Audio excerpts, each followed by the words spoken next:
Hey everyone, welcome back. If you see the Discord account disabled error, it usually means Discord has restricted your account due to a policy or security issue. Don't panic. In many cases, you can recover it. Let's go step by step. Step 1, understand why accounts get disabled.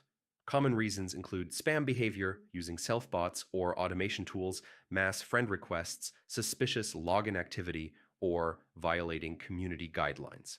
Step 2, check your email immediately. Discord usually sends an email explaining the action taken. Look for messages from Discord about account disabled or terms of service violation. Step 3, stop using third-party tools. If you were using auto-messaging tools, modified clients, or scripts, stop immediately. These are major triggers for account disablement.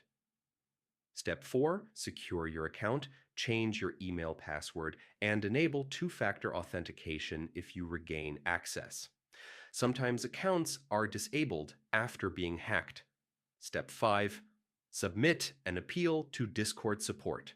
Go to Discord support, then submit a request, then choose trust and safety, then appeal an action taken on my account.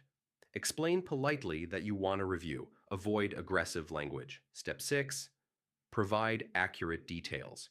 Use the email linked to the account. Include your username with tag like user number 1234 and describe what you were doing before the disable.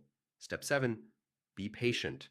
Reviews can take several days. Sending multiple tickets can slow the process, so submit one clear appeal.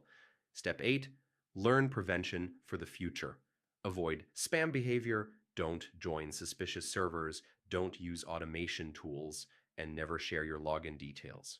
In many cases, accounts get disabled due to security flags or automated detection systems, and appeals can reverse it if there was a mistake. Follow these steps and you'll have the best chance of recovering your Discord account. See you in the next guide.